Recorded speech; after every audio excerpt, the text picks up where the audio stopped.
Hi guys! Welcome back to my vlog. Madalinis nga muna ang person dahil hindi na nga masyadong busy. Grabe na nga talaga, nag-reunion na ang mga alikabok dito sa bahay namin dahil sobrang busy nga namin. Kada pag-uwi nga namin galing magtinda ay puro pahapyaw na linis lang ang aming nagagawa. Dahil na rin sa sobrang pagod at pag-aasikaso pa namin dito sa mga bata at sa bahay, ang dami nga talagang naganap pagpasok ng buwan ng Abril. Mula sa pagtitinda ng garland at bouquet ng graduation, nagtinda rin kami ng palaspa dito sa Tondo Church. Sa Pagita at mineral water naman dito sa May Quiapo noong Semana Santa. Kinabukasan nga ay nandito na nga kami sa Pangasinan para nga makapag-relax-relax, makapag-swimming. Sinama nga pala kami ng family side ng asawa ko para naman daw kahit pa paano maka-experience ang mga bata ng dagat. Ngayon masasabi mong literal pag-unwind ka dahil sobrang ganda ng beach na to.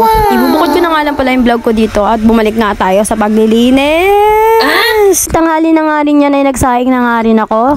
Dahil alam ko naman pagdating ni Bobby na may dala na rin yung ulam at kakain na nga rin kami agad. Ko nga rin pala ng dalawang jelly yung dalawa at pinalamig ko na nga muna. O dasali na nga muna ako ng yellow dyan at maya nagsaing na nga rin ako. Habang nagsasaing nga pala ako ay dumating na rin pala si Bobby. Pagkatapos mo nga pala yung gawin ay bumalik na ako sa paglilinis. At tinulungan niya na nga rin pala ako sa paglilinis. For the kuskus na nga ako dito ng basahin dahil ang isusunod ko naman ang aming altar na napaka-alikabok din. Isa-isa ko na nga silang pinagkukuha para may ready na sa banggerahan ng aking malinisan. Ibang ay binasa ko talaga at may pinaliguan ko at yung iba pinunasan lang dahil hindi pwedeng mabasa yung mga damit nila, wala nang pamalit. Kuha ko nga yan ay si Bobby nagpupunas na rin doon sa altar at nililinisan na yung pupwestuhan nila. Isa-isa na nga rin yan kinukuha para may pwesto na nga. Walis na nga rin silang tignan at hindi na nga sila mukhang kawawawa dahil sa dumi nila. Pagkatapos nga yan ay sinunod ko na nga itong TV. Pinaalalahan nga din pala ako ni Bobby na wag ko daw punasan ng basa dahil baka masira. Bukod sa mahal na mahal niya nga yung TV na yan at hilig niya rin, syempre mahirap din magpagdos ng pambili para sa amin ha. Hindi rin naman biro yung hirap at sakripisyo namin para mabili lang din namin yung TV na yan.